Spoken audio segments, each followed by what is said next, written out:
Good morning. আশা করি তোমরা সবাই অনেক ভালো আছো, সুস্থ আছো। আমরাও কিন্তু বেশ ভালো আছি। আমার এই ছোট্ট পরিবারে আরও একটি নতুন ব্লগে তোমাদের সবারই ওয়েলকাম জানাইতেছি। আর এখন সময় হইতেছে ঘড়ির কাঁটায় সকাল 7টার মতো। তো আজকে ব্লগটা এখান থেকে শুরু করলাম, অবশ্যই ব্লগের সঙ্গে থাকো। তো দিনটা শুরু হইতেছে ইদানিং একদম সকাল সকালে। আজকেও ঘুম থেকে উঠছে ও সকাল 5:30টার দিকে। ওর যেহেতু সকালবেলা ডিউটি থাকে, তো ওর সকালে টিফিনটা কইরা দেওয়া, তারপর ওই যে ও টিফিন নিয়ে যাব, ওই টিফিনটা ও রেডি করা। তো এই সমস্ত কাজ করতে করতে না 7টা 7:30 কিন্তু বাইচাই জায়গা। তো এই যে আমি কিন্তু ওরে ডিউটি পাঠাইয়া তারপরে এবার ঘরের কাজগুলিতে হাত দিছি। তো এখনও কিন্তু আমি ফ্রেশ হয়েছি না, ভাবলাম এই যে ঘরের সামনের জায়গাটা একটু ঝাড়ু দিয়ে দেয়। আর আজকে কয়েকটা দিন ধরে এত পরিমাণ রৌদ্র উঠতেছে, গাছগুলির অবস্থা না ভীষণ খারাপ হয়ে রয়েছে, একদম ঝিমায় গেছে। পাতাগুলি দেখতেই পাইতেছে একদম ঝিম ধরে রয়েছে। তো এই যে ঘরের সামনের জায়গাটা একটু জল দিয়া দইয়া দিতেছি। আর ভালো করে কিন্তু আগে ঝাড়ু দিয়া দিলাম, তারপরে জলটা দিয়ে এবার দইয়া দিমু।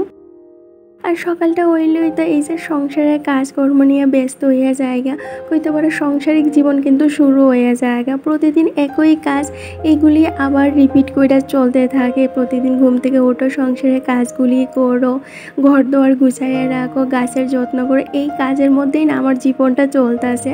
তারপরেও আমি এইসব নিয়েই না অনেকটা খুশি আছি। কোনোদিনও মনের মধ্যে কিন্তু এইটা আনি না যে কাজগুলি করতে ভালো লাগে না, এই কাজগুলি বোরিং একঘেয়েমি লাগে। কারণ আমরা যেইটা ভাবি দেখবো আমাদের সাথে কিন্তু সেইটাই হয়। তো সবসময় নিজের পজিটিভ রাখার চেষ্টা করি। এইদিকে কিন্তু আমি ঘরের সামনের জায়গাটা দইয়া এই যে এবার গাছে জল দিয়া দিতেছি। তো আজকে 4-5 দিন হয়ে গেছে গাছে ভালো করে জল দেওয়া হইতেছিল না।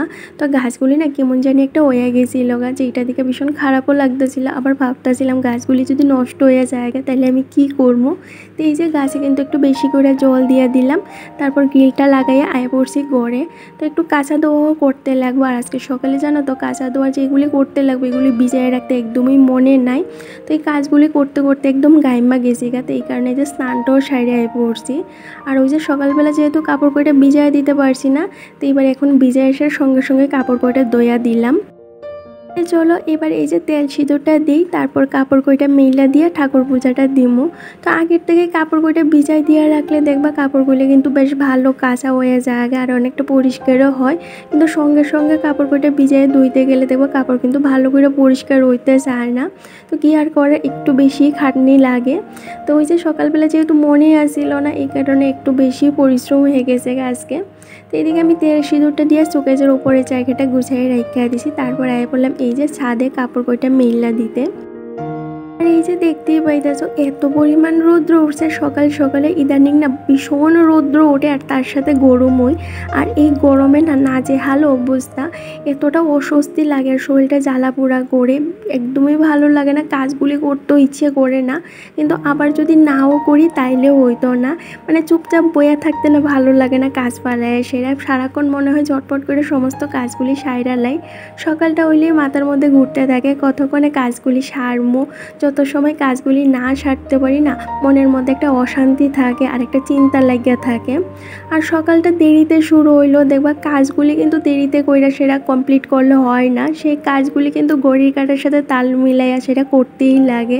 সেই আমরা সকালে উঠি আর একটু বেলা করেই উঠি, কাজগুলি কিন্তু কাজের টাইমেই করতে লাগে। এতে অনেক সময় অনেকটা কষ্ট হয়ে যায়, যেদিন একটু ঘুম থেকে উঠতে লেট হয়ে যায় সেই দিন না কাজগুলি সারতে সারতে একটু লেট হয়ে যায়। আর ওই দিনটা কিন্তু সারাদিনে অনেকটা ব্যস্ততার মধ্যে দেওয়া যায়। ওই দিনের শেষে সন্ধ্যার দিকে একটু সময় পাই, আধা ঘন্টা 1 ঘন্টার মতো, ওই সময় রেস্ট করি। আর সারাদিন তো একদমই সময় পাই না রেস্ট করার। তো যাই হোক এইদিকে এই যে আমি কাপড় কয়টা মেললা দিয়া কয়েকটা ফুল নিয়ে আয়ে পড়ছি। আর আজকে না গাছে একদমই ফুল ফুটছে না, জাস্ট কয়েকটা ফুলই ফুটছে। তো কাকিমারা যেহেতু বাড়িতে নাই, এই কয়েকটা ফুলে আমি নিয়ে আয়া ঠাকুর পূজাটা দিয়া দিলাম। বেশ কয়েকদিন আগে একটা দিদিভাই কমেন্ট করছিল যে একটু দূর থেকে তুলসী গাছের ধূপকাঠি দেখানোর লেগে, না এতে নাকি গাছটা নষ্ট হয়ে যায়। তো দিদিভাইয়ের কথাটা আমি কিন্তু এখন মাথাতে রেখে একটু দূর থেকে ঠাকুরটা দেখাই। তো যাই হোক এইদিকে এই যে আমি পূজাটা দিয়ে আয়া পড়ছি কিন্তু রান্নাঘরে। এর আগে কিন্তু ঘরের জ্বালানাগুলি খুইলা দিয়েছি, নাইলে ঘরটা এতটা গরম হয়ে থাকে সন্ধ্যার দিকে না ঘরের মধ্যে আর একদমই বোয়া যায় না, ভীষণ গরম হয়ে থাকে ঘরটা। তো তো যাই হোক, এইদিকে এই যে কালকের যে বাসন কইটা আছে, এবার এই কইটা কিন্তু জায়গা মতো রাখা দিতেছি। আর ঝুড়িটা ওই যে বেসিনটার উপরে ঝুলাই রাখি, যাতে ঝুড়িটার যে জলটা আছে এটা বেসিনের মধ্যেই বইরা জায়গা জয়রা। আর সকাল থেকে যেহেতু একা হাতে সমস্ত কাজগুলি করতে লাগে, রান্না বাড়া, ঘর দোয়ার গুছানি, বাড়িঘর পরিষ্কার করা, ঠাকুর দেখানি, সমস্তটা যেহেতু একা হাতেই করতে লাগে, এই কারণে এই যে রান্নার আয়োজনটা না আগের দিন রাত্রেই কইরা রাইখা দেই। যেমন এই যে আমি কালকে রাত্রে কিন্তু সমস্ত সবজিটা রেডি করে রাইখা দিয়েছিলাম যে আজকে যা যা রান্না করবো। আর এই যে ডালটা কিন্তু আমি সকালে ভিজায় রাখছি, আর এখন দেখতেই পেলে ডালটা কিন্তু অনেকটাই নরম হয়ে গেছে গা। তো ডালটা বয়েলে কিন্তু সঙ্গে সঙ্গে হয়ে যাবো গা। তো অনেক দিন আগে একটা দিদিভাই কমেন্ট করছিল যে আমি প্রেশার কুকারে কেলিগা ডালটা করি না। তো আগে না আমি প্রেশার কুকারেই ডালটা করতাম, কিন্তু প্রেশার কুকারে ডালটা করলে আমার হাজব্যান্ডের লাগে একটু জিনিসটা খারাপ হয়ে যায় আর কি, ওর না একটু সমস্যা হয়ে যায়। তো এই কারণে এখন আর প্রেশার কুকারে ডালটা করি না, কড়াইয়ের মধ্যে ডালটা সিদ্ধ কইরা লাই। কারণ ওই যে ওর যেহেতু একটু শরীরটা হেলদি, তো ওই কারণে ওই যে প্রেশার কুকারে জিনিসটা খাইলে না ওর একটু শরীরটা ভারী হয়ে যায়। তো এই কারণে আমি প্রেশার কুকারে ডালটা করি না। যা একটা গরম পড়ছে, এই গরমের মধ্যে যত তাড়াতাড়ি কাজগুলি সারতে পারি ততটাই ভালো।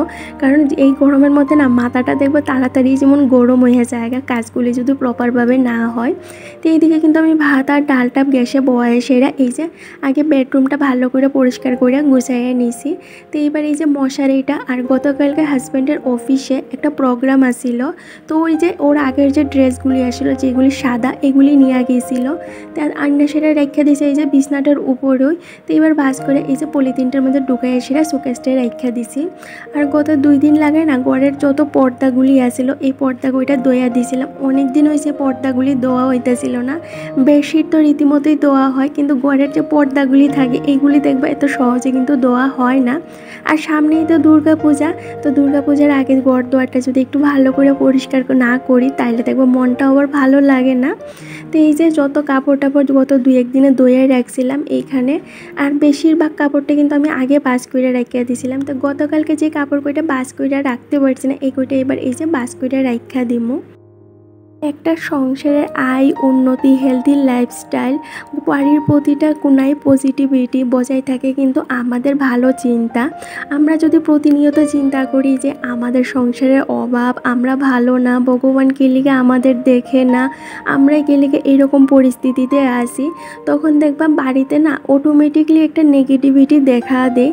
তো আমরা যতটা পারি ভালো চিন্তা করার চেষ্টা করি, তাইলে দেখবা সংসারটা কিন্তু এমনিই ভালো থাকে। ঠাকুরজি কিন্তু সবাই সব কিছু দেয় না, ঠাকুরজি তারই দেয় যার যে মানুষটা সেই জিনিসগুলি দইরা রাখতে পারে। তো ভগবান দিয়া দেখে যে তুমি পারো কিনা সেই জিনিসটার সৎভাবে উপয়োগ করতাম। তো আমার যেটুকুনি জিনিস ঠাকুরজি দিয়া রাখছে আমি এতেই কিন্তু অনেকটা সন্তুষ্ট। আর আমি না কোনো দিনে কিন্তু আমার থেকে যারা বড় আছে তাদের সঙ্গে নিজেরে তুলনা করি না, কারণ তারা হয়তো ওই জায়গাটা অনেকটা পরিশ্রম করে পাইছে, আমি ওই জায়গাটা হয়তো অতটা পরিশ্রম করতে পারছি না, এই কারণে ওই জিনিসটা পাইছি না। তো আমি সবসময় বিশ্বাস করি যে পরিশ্রম করলেই কিন্তু সব জিনিস পসিবল। তো আমি এখনও সেই রকম পরিশ্রম করতে পারতেছি না, এই কারণে হয়তো আমার কাছে অনেক জিনিসের অভাব থাকতেই পারে। তো তুলনাটা না সবসময় দেখবেন নিজের থেকে যারা ছোট আছে তাদের সঙ্গে দেওয়া দরকার।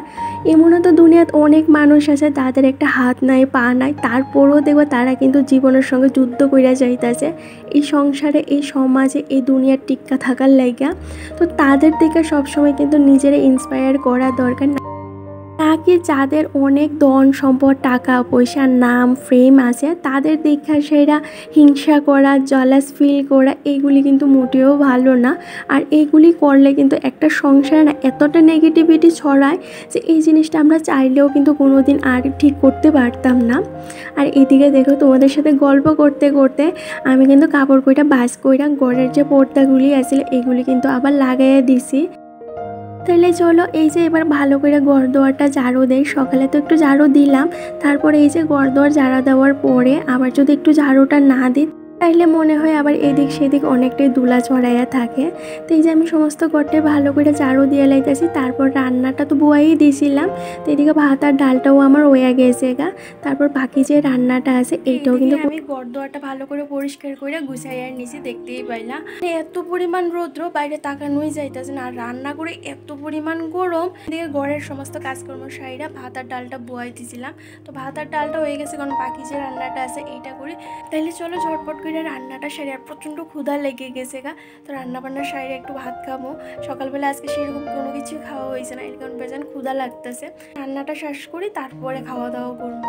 হাজব্যান্ডের যেদিন মর্নিং ডিউটি থাকে ওই দিন না একার লাগে আর আমার একদমই কিছু করতে ভালো লাগে না। একটা সকালে একটা বিস্কুট আর এক গ্লাস জল দিয়ে কিন্তু আমার সকালের টিফিনটা হয়ে যায়।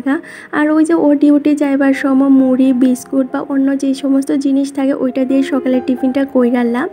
তো যাই হোক, কাজগুলি করতে করতে না ভীষণ ক্ষুধা লেগে গেছিলো। একটা বিস্কুট খাইয়া এই যে আবার রান্নাটা কিন্তু শুরু করে দিছি।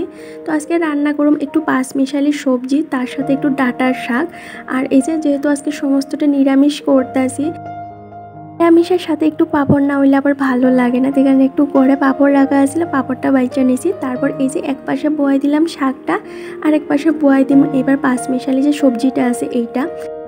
পায়েল পাল দিদিভাই কমেন্ট করছিল যে আমি তোমার ভিডিওটা আসাম থেকে দেখি, তোমার কথাগুলি ভীষণ সুন্দর, আমার বেশ ভালো লাগে তোমার ব্লগগুলি দেখতে।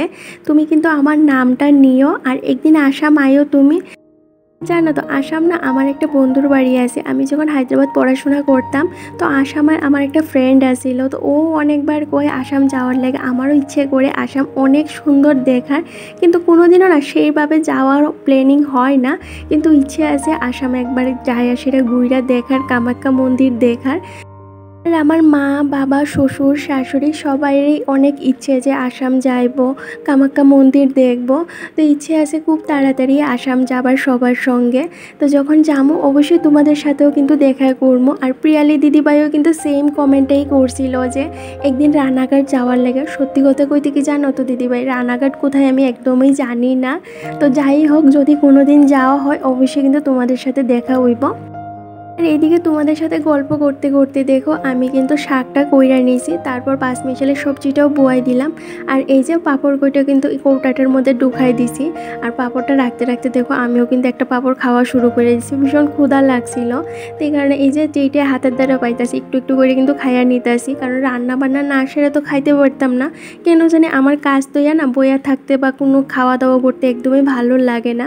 সমস্ত কাজকর্ম সাইরা ঘর দোয়ারটা ভালো করে পরিষ্কার কইরা তারপরে দেখবা খাওয়ার আনন্দটাই কিন্তু আলাদা, শান্তিতে বইয়ে সেটা খাওয়া যায়। তো এইদিকে এই যে আমি মশলা দানিগুলি তেলের কৌটাগুলি ভালো করে মুছা জায়গা মতো রাইখা দিছি।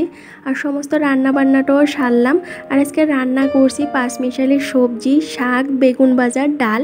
তো বেগুন ভাজাটা এখন আর লেগে না, রাত্রের লেগে করছি। রাত্রে যেহেতু শাকটা খাওয়া যায় না, এখন রাত্রের লেগে বেগুন ভাজাটা করলাম। কারণ কি তো এই গরমের মধ্যে না রাত্রেবেলা রান্না বান্না করতে একদমই কিন্তু ভালো লাগে না, এখানে দুপুরেই কইরা নিছি। তো কি তো সংসারের কাজটা এরকমই একটা জিনিস, যে যেই রকম পারে সেই রকমভাবেই করে। তো তোমাদের কাছে যে আমার কাজগুলি ভালো লাগে, সত্যি হয় তোমরা অনেক বড় মনের মানুষ। কারোর কাজ কারোর কথা ভালো লাগতে গেলে না আগে নিজের মনটা ভালো হইতে লাগবে, তারপরে কিন্তু অন্যের কাজ অন্যের কথা এগুলি আমাদের কাছে ভালো লাগে। তো তোমাদের মনটা অনেকটাই ভালো, তোমরা নিজেরও অনেকটা ভালো, এই কারণে তোমরা আমার এতটা ভালোবাসা আর আমার এতটা প্রশংসা করো। এইদিকে এই যে রান্না বান্নাটা সাইরা বাসন কইটাও দইয়া রাইখা দিয়েছি। এইবার এই যে গ্যাস কাউন্টারটা ওয়ালগুলি ভালো করে পরিষ্কার কইরা নিয়েছি। এইটা কিন্তু আমার প্রতিদিনের রুটিন, রান্না বান্না করার পরে একদম রান্নাঘরটা ভালো করে পরিষ্কার করি। গ্যাস কাউন্টার চারপাশে ওয়ালগুলি দেখবা রান্না করার পরে ওয়ালের মধ্যে একটা তেল ছিটা থাকে, তো এইগুলি যদি সঙ্গে সঙ্গে পরিষ্কার না করি তাহলে দেখবো একটা কালো কালো ভাব হয়ে যায়, তখন আবার ঝামেলা হয়ে যায়। পরিষ্কার করতে অনেকটা সময় নেয় আর অনেকটা পরিশ্রমও করতে লাগে। তো ওই যে প্রতিদিনে রান্না করার পরে বেশি একটা সময় লাগে না, ওই যে 15 মিনিট 10 মিনিট যেই রকম সময় পারো ওই রকম দিয়ে সেটা যদি পরিষ্কার করে নিতে পারো তাইলে দেখবো ডিপ ক্লিনও করতে লাগে না, আর রান্নাঘরটাও কিন্তু অনেক সুন্দর পরিষ্কার নিট অ্যান্ড ক্লিন থাকে। তো এইদিকে রান্নাঘরটা পরিষ্কার কইরা এই যে আমি ঘরটাও মুছা নিছি। আজকে তো সকালবেলা ঘরটা মুছতে পারছি না, ঠাকুর পূজার দেওয়ার সময় ওই যে ঠাকুর ঘরের সামনের জায়গাটা মুছা নিছি, তারপর ঠাকুর পূজাটা দিলাম। তো এবার সমস্ত কাজকর্ম সাইরা এই যে ঘরটাও মুছা নিলাম। গতদিনের ব্লগে it is Rafat official ID থেকে কমেন্ট করছিল যে দিদিভাই তোমার ঠাকুরের আসনটা কই রাখছো। তো এখনও আমি ঠাকুরের আসনটা কিন্তু বুয়াইছি না, সামনেই আইতাছে তাল নবমী, তো ওই দিনে ঠাকুরের আসনটা বুয়ামো। আর ঠাকুরের আসনটাতে এখনও রেডি না, কালার করতে হইব, ঠাকুরের আসনটা সুন্দর করে কাপড় টাপড় দিয়ে সাজাইতে হইব। তো সমস্ত কাজকর্ম কইরা কালার কইরা তারপরেই কিন্তু ঠাকুরের আসন এইখানেই বুয়ামো। এখানে বাইরে রাখা আছে, বাইরে বলতে ওই যে সিঁড়ির ঘরের নিচে রাখা আছে। জানো তো বন্ধুরা আজকে কি হয়েছে, এই যে দেখতে পাইতেছো লাল পলাটা, এইটা কিন্তু আমার বিয়ের লাল পলা স্বর্ণের। তো এতদিন তো হাতে লাগাইতাম না, এইবার যখন বাড়িতে গেছিলাম তখন এটা নিয়ে আইছি। তো আজকে এই যে বাসন মাজার সময় হঠাৎই দেখতে পাইলাম পলাটার থেকে না স্বর্ণটা উইটটা গেছে গা, যেটা দিকে আমার এতটাই ভয় লাগতেছিল, বুঝতেই পারতেছিলাম না কি কইরা এটা হইছে। তো বেশি দিন তো হইছে না, এটা হাতে লাগাইছি, এইভাবে নষ্ট হয়ে গেছে গা। তো আমি ভীষণ ভয় পাইতেছিলাম। তারপর ভাবলাম এটা খুইলা রাইখা দে, যদি পইরা জায়গা তাইলে আবার একটা দুর্ঘটনা হয়ে যাইব গা। তো এই যে পলাটা খুললা সেরে একটা নর্মাল পলা লাগাই দিছি। আর এই যে দেখতেছো এইটা কিন্তু একটা পেঁয়াজ আদা রসুন চপার। তো এইটা কিন্তু একটা ফ্রি আইটেম আসিল আমার, ওই যে সেলাই মেশিনটা এইটার সঙ্গে আসিল। তো এইটা এতদিন আইছে না, তো অনেক দিন পরে এই যে গতকালকে এইটা আইছে। চলো এই কাজগুলি করতে করতে আমার কয়েকটি মিষ্টি মিষ্টি বন্ধুর নাম নেওয়া যাক। AP daily blog, Suma daily blog Das, Moumita Das, Priyali rose blog, Tintu Pramanik, Papai Priyali, Kanika Roy, Sonali Saha, Sumi Das, Ruma lifestyle. Thank you so much এত সুন্দর সুন্দর কমেন্ট আর এতটা ভালোবাসা দেওয়ার লেগা। তো এই পর্যন্ত যদি কোনো নতুন বন্ধু আমার ভিডিওটা দেখা থাকো তো অবশ্যই চ্যানেলটা সাবস্ক্রাইব করো, আর একটা লাইক একটা কমেন্ট করে কিন্তু জানাইও তোমাদের কাছে কেমন লাগছে। তো আজকের জন্য এই পর্যন্তই, টাটা।